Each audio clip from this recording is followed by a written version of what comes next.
Welcome sa Cloudy Movie Recap. Ang pelikulang ikukwento natin ngayon ay ang Planet 51, halina't simulan na natin. Sa isang planetang malayo sa daigdig, may naninirahang libu-libong berdeng nilalang. Naniniwala sila na sila lamang ang matalinong uri ng buhay sa buong universo.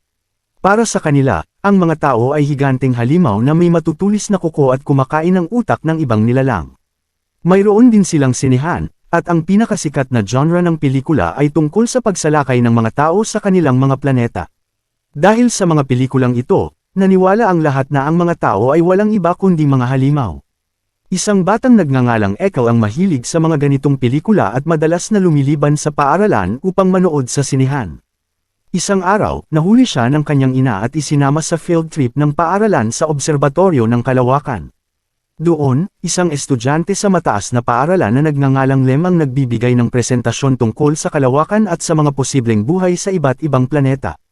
Nagpakita siya ng video ng solar system upang makuha ang interes ng mga bata, ngunit biglang nagliyab ang projector kaya nagmukhang nasusunog ang larawan ng planeta. Nang makita ito, agad na sinabi ni Ekel na sasalakayin na ng mga tao ang planeta at kakainin ang utak ng lahat. Nagsimulang magtilya ng mga bata sa takot, ngunit pinakalma sila ni Lem. Ipinaliwanag niya na ang universo ay hindi nakakatakot kundi kahanga-hanga. Nagustuhan ng supervisor ang kanyang presentasyon at agad siyang kinuha bilang junior assistant creator. Masayang ibinalita ni Lem ang bagong trabaho sa kanyang matalik na kaibigan na si Skiff, at sabay silang naglakad pauwi. Sumama rin si Ekel dahil kapitbahay niya si Lem. Habang naglalakad, nakita ni Skiff at Ekel ang poster ng isang bagong pelikula at tuwang-tuwa silang nag-imbite kay Lem na manood. Ngunit tumanggi si Lem. Sinabi niyang hindi na siya nanonood ng mga pambatang pelikula dahil isa na siyang propesyonal. Nagulat si Skiff at inisip na baka kontrolado na si Lem ng isang tao at naging parang zombie. Agad itong pinabulaanan ni Lem at sinabing panahon na upang kalimutan ang mga kathang-isip na kwento. Wala raw mga zombie at walang itinatagong ebidensya ng mga tao ang pamahalaan. Ngunit hindi sumang-ayon si Skiff. Sinabi niyang ipagpapatuloy niya ang kanyang pagsasaliksik tungkol sa mga tao gamit ang comic store na kanyang pinagtatrabahuhan. Hindi alam ni Lem na tama pala ang ilan sa mga teorya ni Skiff. Talagang may itinatagong ebidensya ang gobyerno tungkol sa pag-iral ng mga tao, kabilang ang daan-daang kagamitang pananaliksik na ipinadala sa kalawakan. Isa sa mga ito ay isang robot assistant na nagngangalang Rover, na ginawa upang tumulong sa mga astronaut. Nang makatanggap si Rover ng signal mula sa isang paparating na astronaut, tumakas ito mula sa mga awtoridad at hinabol ang paparating na sasakyang pangkalawakan. Makalipas ang ilang sandali, pumasok ang sasakyang pangkalawakan sa atmosfera ng planeta at lumapag mismo sa labas ng bahay ni Lem. Dahan-daang lumabas ang astronaut at itinanam ang watawat ng kanyang bansa. Ngunit nang tumingala siya, natigilan siya sa gulat. Inaasahan niyang isang walang lamang planeta ang kanyang matatagpuan, hindi isang pamilya ng mga alien na nag-iiho sa kanilang bakuran. Sa takot, sinubukan niyang bumalik sa kanyang sasakyan ngunit naharang siya ni Ekel. Tumalon siya sa bakod at nagsimulang tumakbo sa mga lansangan hanggang sa mabangga siya ng isang siklista at mapadpad malapit sa obserbatoryo. Habang hinahanap siya ng mga pulis, nagtago siya sa loob ng obserbatoryo. Samantala, dumating na ang hepe ng mga opisyal sa lihim na base at inutusan ng hukbo na hanapin ang tao bago pa nito masakop ang kanilang planeta. Kinabukasan, kumalat ang takot. Sa buong lungsod, puno ng mga haka-haka tungkol sa mga tao ang balita at maging sa mga paaralan ay tinuturuan ang mga estudyante kung paano kikilos sakaling magkaroon ng pagsalakay ng tao. Ngunit si Skiff ang pinakamasaya sa lahat dahil pakiramdam niya ay napatunayan ang kanyang mga teorya. Masayang-masaya si Skiff dahil pakiramdam niya ay nagkatotoo ang kanyang mga hula.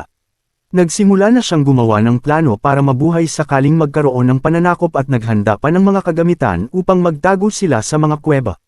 Binigyan din niya si Lem ng ilang survival gadgets at niyayang sumama sa mga kuweba. Ngunit hindi siya sineryoso ni Lem at nagpatuloy sa pagpunta sa obserbatoryo. Habang naglilinis doon, natagpuan ni Lem ang astronaut na nagtatago sa likod ng mga kurtina. Nagulat silang pareho at nagsimulang magtakbuhan sa loob ng silid. Sa kaguluhan, nadulas ang astronaut at nabitin sa isang dekorasyon. Nasira ang kanyang oxygen tube at nagsimula siyang mahirapang huminga. Agad na tumakbo si Lem upang tumawag ng tulong. Ngunit biglang hinubad ng astronaut ang kanyang helmet at laking tuwa niya nang matuklasang kaya niyang huminga ng normal sa planetang iyon. Mas ikinagulat pa niya na naiintindihan niya ang wika ni Lem. Masigla niyang ipinakilala ang sarili bilang si Kapitan Charles at nagtanong tungkol sa planeta. Ngunit ang iniisip lamang ni Lem ay baka kainin nito ang kanyang utak. Agad na itinanggi ni Charles iyon at sinabing wala siyang balak kumain ng utak ng kahit sino. Ipinaliwanag niya na akala niya ay walang nakatira sa planetang iyon. Ang plano niya ay mangolekta lamang ng mga sample, magtanim ng ilang binhi, at bumalik sa daigdig upang tanggapin ang kanyang gantimpala. Hindi niya inaasahang makakatagpo siya ng isang buong sibilisasyon ng mga alien. Ipinaalala naman ni Lem na si Charles ang tunay na alien sa planetang iyon. Hindi na nakipagtalo si Charles dahil may mas mahalaga siyang problema. Kailangan niyang mahanap ang kanyang sasakyang pangkalawakan at makaalis sa planeta. May command module sa kalawakan na nauubusan na ng gasolina at babalik sa daigdig sa loob ng 72 oras. Kailangan niya itong maabyutan bago pa ito umalis. Noong una ay tumanggi si Lem na tumulong. Kapag nahuli siyang tumutulong sa isang tao, siguradong makukulong siya. Nagsisimula pa lamang maging maayos ang kanyang buhay at ayaw niya itong sirain. Ngunit nakiusap si Charles. Sinabi niyang may asawa at 11 anak siyang naghihintay sa kanya sa daigdig at mahihirapan silang mabuhay kung hindi siya makakabalik. Sa huli, naawa si Lem at pumayag na tumulong. Itinago niya si Charles sa kanyang sasakyan at nagtungo sila sa lugar kung saan lumapag ang sasakyang pangkalawakan. Pagdating nila, napapalibutan na ito ng mga pulis at mga mamamayang sabik sa investigasyon. Akala ni Charles ay may mga superpower ang mga alien kaya iminungkahi niyang patumbahin ni Lem ang lahat ng pulis at kunin ang sasakyan. Tumanggi si Lem at sinubukang maghanap ng mas maayos na paraan. Dumating ang punong opisyal at sinimulan ang investigasyon. Kinolekta ng kanyang pangkat ang lahat ng bagay na nakita sa loob ng sasakyan at inilagay sa isang espesyal na lalagyan. Maging ang mga karaniwang gamit ni Charles ay itinuring nilang mapanganib na mga sandata. Naglabas sila ng babala sa buong lungsod at inilarawan si Charles bilang isang malupit at mapanganib na kaaway na dapat mahuli sa lalong madaling panahon. Samantala, si Glar ay umaawit tungkol sa pagkakaibigan at hinihikayat ang lahat na tanggapin ang bisita mula sa ibang planeta. Ngunit nagsimulang pagdudahan siya ng punong opisyal. Sumang-ayon naman si Nire kay Glar at hiniling kay Lem na ibahagi ang kanyang kaalaman tungkol sa kalawakan. Kilala si Lem bilang eksperto sa astronomiya at madalas niyang sabihin na maaaring mababait ang mga tao. Ngunit bago pa siya makapagsalita, napansin niyang may isang opisyal na papunta sa kanyang sasakyan kung saan nakatago si Charles. Dali-dali siyang tumakbo upang pigilan ito at hindi sinasadyang natulak si Nira. Sa halip na magsalita tungkol sa agham, pinayuhan niya ang lahat na magtago sa loob ng kanilang mga bahay. Nagalit si Nira sa kanyang kakaibang kilos, ngunit wala ng oras si Lem upang magpaliwanag. Mabilis siyang umuwi at itinago si Charles sa kanyang silid.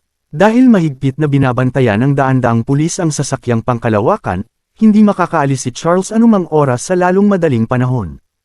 Habang nanunood siya ng balita, laking gulat niya sa pananaw ng mga alien tungkol sa mga tao. Naniniwala silang kayang gawing zombie ng mga tao ang iba at kontrolin ang kanilang isip.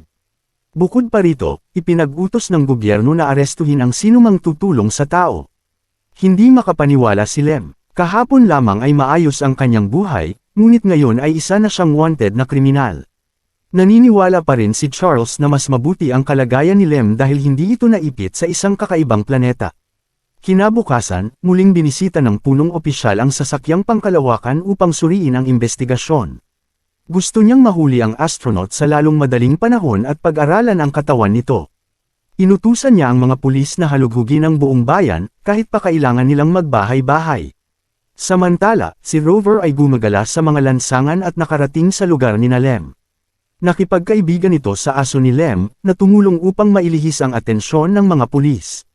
Nang magkaroon ng pagkakataon, mabilis na tumakbo si Rover papunta sa silid kung saan nagtatago si Charles. Tuwang-tuwa si Charles nang makita muli si Rover at ipinakilala niya ito kay Lem. Ipinaliwanag niyang ipinadala si Rover upang magsiyasat sa planeta, ngunit limitado lamang ang programa nito sa pangungulekta ng mga bato. Kung nakapagpadala sana ito ng mga larawan ng mga alien, hindi sana dumating si Charles nang walang sapat na paghahanda. Biglang may kumatok sa pinto.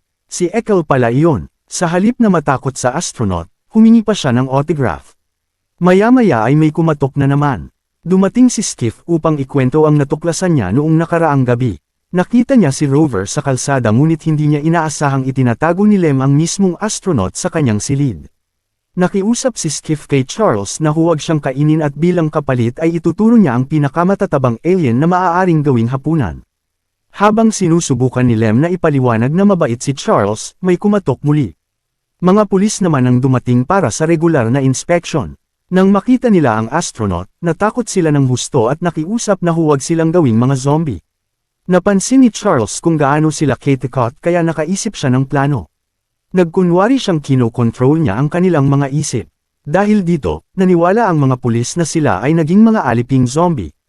Inutusan niya silang ihatid sila palabas ng lugar upang makatakas. May plano si Lem na gumawa ng video na magpapatunay na hindi mapanganib si Charles. Kapag naipalabas ito sa buong planeta at naniwala ang lahat, makakauwi ng ligtas si Charles sa daigdig. Nagustuhan ni Charles ang ideya kaya nagtungo silang lahat sa comic store upang doon gawin ang plano. Samantala, ginawang headquarters ng punong opisyal ang bahay ni Lem.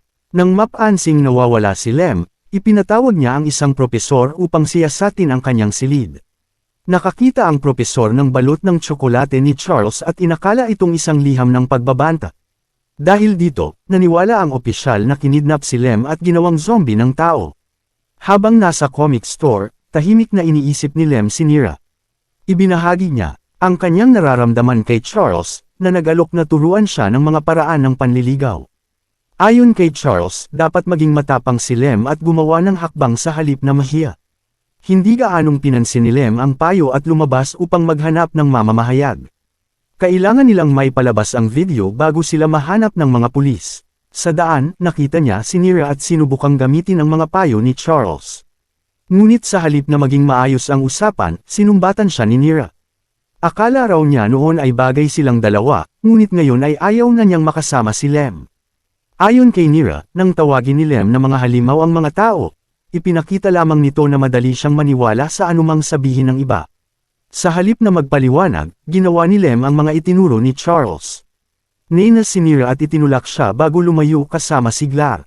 Naiwang nagsisisi si Lem sa kanyang ginawa. Samantala, masayang nakikipaglaro si Charles sa kanyang mga kaibigang alien habang si Rover naman ay nag-e-enjoy sa pagbuhos ng mga bato mula sa langit. Nagkataon namang dumating ang mga mamamahayag sa comic store at lihim nilang kinuhanan ng video si Charles. Hindi alam ng astronaut na siya ay near record kaya nagbiro siya at nagpanggap na isang malupit na kontrabida. Nang may palabas ang video sa buong planeta, naniwala ang lahat na totoo ang kanyang mga sinabi. Nang makita ito ni Lem, agad siyang bumalik sa comic store. Ngunit dumating na rin ang hukbo kaya napilitang tumakas sina Charles at Lem. Nagmaneho sila ng mabilis ngunit kalaunan ay napalibutan pa rin ng mga opisyal. Tumalon sila mula sa sasakyan at nagtago sa isang tea party, ngunit natagpuan pa rin sila. Sa kabutihang palad, dumating si Rover at nailihis ang atensyon ng lahat. Nakatakas sina Charles at Lem, ngunit nahuli naman si Rover. Ikinulong ng punong opisyal si Rover at pinilit itong sabihin kung nasaan si Charles. Nang gabing iyon, kinuha rin ng mga awtoridad ang sasakyang pangkalawakan at balak itong baklasin para pag-aralan. Malungkot na minasdan ni Charles ang lahat mula sa malayo. Pinagsisihan niya ang kanyang kapalaran. Ang ibang kasamahan niya ay Earth lamang ang ginalugad at ginawaran pa ng habambuhay na titulo. Siya naman ay naglakbay sa buong universo ngunit naipit sa isang planetang hindi niya gusto. Nagalit si Lem at sinabing tahanan niya ang planetang iyon. Dahil kay Charles, nasira ang dati niyang buhay at gusto niya itong maibalik. Pagkatapos kumalma, dinala niya si Charles sa obserbatoryo ngunit nadatnan nila roon ang kanyang amo. Wala siyang ibang pagpipilian kundi pigilan ng amo, dahilan upang tuluyan niyang mawala ang kanyang pinapangarap na trabaho.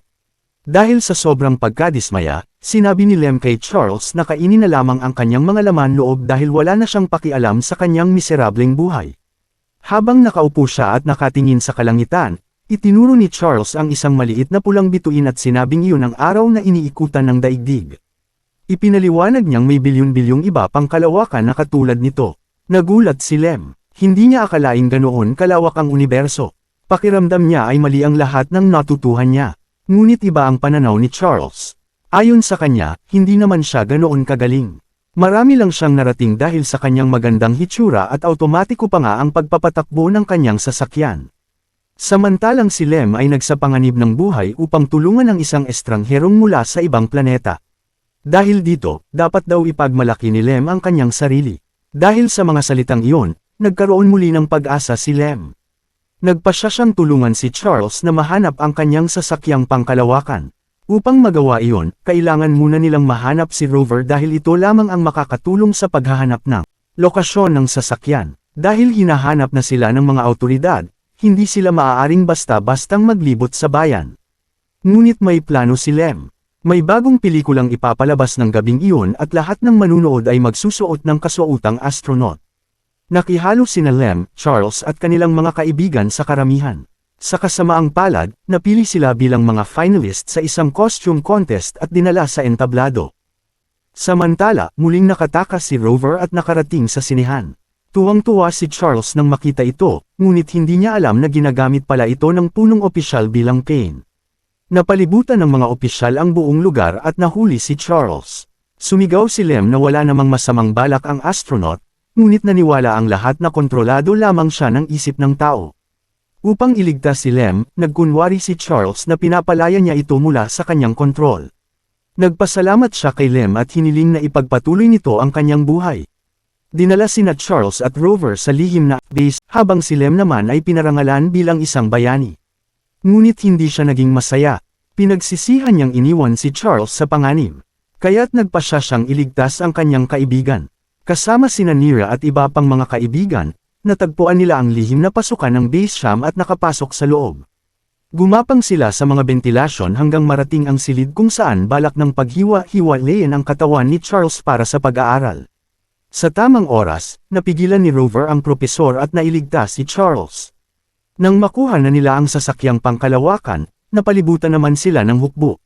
Inilabas ng punong opisyal ang pinjutan na magpapasabog sa buong base camp dahil naniniwala siyang masyadong mapanganib ang tao upang mabuhay pa. Ngunit sinabi ni Lem na hindi naman talaga tao o alien ang kinatatakutan nila. Ang tunay nilang kinatatakutan ay ang hindi nila nauunawaan. Pagkasabi nito, siya mismo ang pumindot sa self-destruct button at inutusan ang lahat na tumakas. Habang lumikas ang lahat, sumakay si Charles sa sasakyang pangkalawakan kasama ang kanyang mga kaibigan. Ngunit naipit sa apoy ang punong opisyal. Kahit na sinubukan nitong patayin siya, isinugal pa rin ni Charles ang kanyang buhay upang iligtas ito.